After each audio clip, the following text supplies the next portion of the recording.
ఓం సాయిరామ్. బాబా భక్తులందరికీ కూడా నమస్కారం అండి. అందరూ కూడా సుఖంగా సంతోషంగా ఎప్పుడూ కూడా ఆనందంగా ఉండాలి అని చెప్పి ఆ బాబాగారి తరపున నేను కూడా మనస్ఫూర్తిగా కోరుకుంటున్నాను. ఈరోజు బాబాగారు అందించే సందేశం ఏంటి అంటే కనుక, తల్లి నీ అత్తగారి గురించి మనసులో తలుచుకొని నన్ను నువ్వు ఒక్కసారి నా నుదుటిని తాకు తల్లి. తను చేసే పన్నాగం, తను వేసే ఎత్తుగడ ఈ క్షణంలోనే నీకు నేను వివరిస్తాను అని చెప్పి ఏదో తెలియని సందేశంతో బాబాగారు మన ముందుకు వచ్చారండి. మరి ఆ సందేశం ఏంటో వినే ముందు చాలామంది కూడా చెప్పుకోలేనటువంటి సమస్యలతోటి సతమతమైపోతూ వాటిని ఎలా తీర్చుకోవాలో తెలియక ఇబ్బంది పడిపోతూ ఉంటున్నారు. అటువంటి వారి కోసం శ్రీ షిరిడి సాయిబాబా ఆశీస్సులతో జ్యోతిష్యం చెప్పబడును గురూజీ శివరామరాజు గారు. Phone number 9959422552. మీరు ఇప్పటి వరకు ఎన్నో చోట్ల జ్యోతిష్యం చెప్పించుకొని విసిగిపోయి ఉంటే ఒక్కసారి స్క్రీన్ మీద కనిపిస్తున్నటువంటి గురువుగారి నెంబర్కి కాంటాక్ట్ అవ్వండి. ప్రేమ, పెళ్లి, ఉద్యోగం, రాజకీయం, సంతానం లేక ఇబ్బంది పడుతున్నా, భార్యాభర్తల మధ్య గొడవలున్నా, అప్పుల సమస్యలున్నా, శత్రువుల సమస్యలున్నా అవేంటో గురువుగారికి వివరించి చెప్పినట్లయితే వాటికి తగిన పూజలు చేసి గురువుగారు మీకు రోజులలోనే పరిష్కారాన్ని చూపిస్తారు. గురువుగారు చెప్పింది చెప్పినట్లు 100కి 100% జరిగి తీరుతుంది. భార్యాభర్తల మధ్య వశీకరణ, స్త్రీ మరియు పురుషుల మధ్య వశీకరణ 100% జరపబడును. ఎటువంటి సంతాన సమస్యలకైనా కానీ గురువుగారి దగ్గర చక్కటి పరిష్కారం అనేది దొరుకుతుంది. మాకున్నటువంటి ఎన్నో రకాలైన సమస్యలను గురువుగారు రోజులలోనే పరిష్కరించారండి. అలాగే మీ జీవితాల్లో కూడా సంతోషాలు, ఆనందాలు, అదృష్టాలు రావాలి అంటే వెంటనే స్క్రీన్ మీద కనిపిస్తున్నటువంటి నెంబర్కి అయితే కాంటాక్ట్ అవ్వండి. అలాగే గురువుగారు ఎంతోమంది భార్యాభర్తలు విడిపోతున్నాము అనుకున్న అనుకున్న స్థాయిలో కూడా గురువుగారు చేసినటువంటి పూజల వల్ల భార్యాభర్తలు అన్యోన్యంగా ప్రేమగా ఉంటున్నారు. అలాగే మీ జీవితాల్లో సమస్యలకు కూడా వెంటనే స్క్రీన్ మీద కనిపిస్తున్నటువంటి గురువుగారి నెంబర్కి కాంటాక్ట్ అవ్వండి. ఇక ఆలస్యం చేయకుండా మనం బాబాగారి యొక్క సందేశం ఏంటో తెలుసుకుందాం. తల్లి, ఈరోజు నీ అత్తగారు నీ మనస్సులో నీ అత్తగారు నీ గురించి తన మనసులో ఏమనుకుంటున్నారో నీకు వివరించబోతున్నాను. ఇది అందరికీ కూడా వర్తించదు. ఎవరైతే నాతోటి నా యొక్క కష్టాన్ని తీర్చు బాబా, నా సమస్యలని తీర్చు, నా అత్త నన్ను హింసిస్తుంది, బాధిస్తుంది అని చెప్పి ప్రతి క్షణం కూడా వారి బాధలని మొరపెట్టుకుంటున్నారో వారి కోసం నేను ఇది చెప్పబోతున్నాను తల్లి. ఏంటి అంటే కనుక, నీ అత్తగారు నీ గురించి తన మనసులో ఎప్పుడూ కూడా పాజిటివ్ థింకింగ్ అనేది ఉండదు. తను ఎప్పుడూ కూడా నీ యొక్క పతనాన్ని, నీ యొక్క నాశనాన్ని, నువ్వు ఎప్పుడు ఎదగకుండా అడుగంటిపోవాలి అని, నలుగురు నిన్ను హీనంగా చెప్పుకోవాలి అని, నలుగురు నీ గురించి అస్సలు మంచిగా మాట్లాడుకోకూడదు అని చెప్పి ఇలా రకరకాలైనటువంటి ప్రయత్నాలు చేస్తూ ఉంటుంది. తన కొడుకుకు నిన్ను ఇచ్చి వివాహం చేసిన మరుసటి రోజు నుంచి నీ మీద ఈర్ష్యను, అసూయను పెంచుకుంది.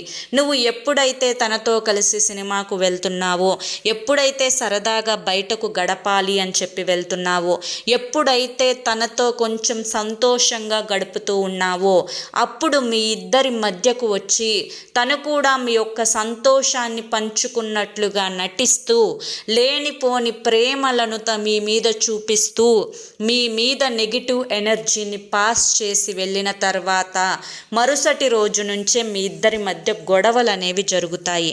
బిడ్డ, ఇది కేవలం తను నీ మీద పెట్టుకున్నటువంటి ఈర్ష్య. ఎందుకు బాబా, నేను తనకి ఏం అన్యాయం చేశాను, ఎందుకు నా మీద ఇంత ఈర్ష్య, అసూయ అంటే కనుక నువ్వు తన దృష్టిలో పూర్తిగా బయట దానివి. తనకి నీకు ఎటువంటి రక్త సంబంధం లేదు. అలాగే తను నీ యొక్క తోడికోడలని మంచిగా చూసుకుంటూ నీ మీద తనకే చాడీలు చెప్పే అంత హీనమైనటువంటి దుర్బుద్ధి కల వ్యక్తి. కాబట్టి తనకు నువ్వు గౌరవాన్ని ఈ రోజుకు ఇస్తున్నావు, మర్యాదను ఈ రోజుకు ఇస్తున్నావు, నీ ఇంటికి వస్తే ఎంతో విలువగా ఈ రోజుకి కూడా చూస్తూ ఉన్నావు.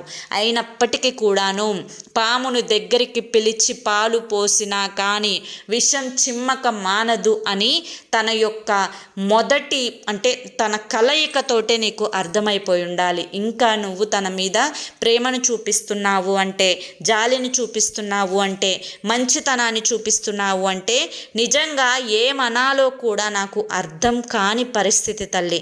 కాబట్టి నువ్వు ఇప్పటికైనా తెలుసుకోవాలి. పెద్దవాళ్ళకి గౌరవం ఇవ్వాలి, పెద్దవాళ్లకు విలువనివ్వాలి, పెద్దవాళ్లకు మర్యాదనివ్వాలి. ఇదంతా కూడా వాస్తవమే కాదు అని చెప్పి నేను చెప్పడం లేదు.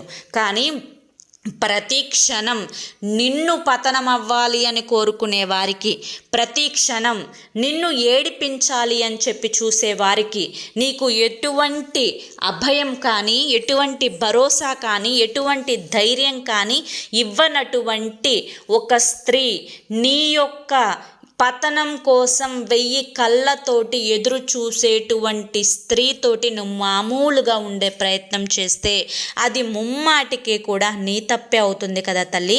ఎందుకు ఇలా చెప్తున్నాను అన్నది నువ్వు ఒక్కసారి ఆలోచించుకో. ఎప్పుడూ కూడా పరిస్థితులు అనేవి ఒకేలా ఉండవు. అప్పుడప్పుడు కూడా ఒక్కొక్కసారి కూడా తన కోసం నువ్వు వెళ్ళాల్సి వస్తుంది, మాట్లాడాల్సి వస్తుంది, తనతో అవసరాలు అనేవి పొందాల్సి వస్తుంది. అయినప్పటికీ కూడాను తన దగ్గరికి నువ్వు అవసరం కోసం వెళ్ళినప్పుడు పైన చూడడం, తనకి అవసరమైనప్పుడు మాయమాటలతోటి మభ్యపెట్టి నీ భర్త చేత అంటే తన కొడుకు చేత అనేక రకాలైనటువంటి పనులు చేయించుకోవాలని చెప్పి చూడటం, మళ్ళీ మీ ఇద్దరి మధ్యనే చిచ్చు పెట్టేసి వెళ్ళడం. ఇక్కడ తల్లి కొడుకులను కూడా విడదీసే ప్రయత్నం నువ్వు చేయడం లేదు. నీ అంత అమాయకురాలు, నీ అంత మంచి వ్యక్తి, నీలాంటి ఒక కోడలు తనకి దొరికింది అంటే కనుక తను పూర్వజన్మలో చేసుకున్నటువంటి అదృష్టంగా తను భావించకుండా నీ మీదనే ఎప్పటికప్పుడు కారాలు మిరియాలు నూరుతూ ఉంటే నువ్వు ఇంకా ఎంతవరకు తట్టుకుంటావు, ఎంతవరకు ఓర్చుకుంటావు, ఎంతవరకు ఓర్పు పట్టుకుంటూ వస్తావు?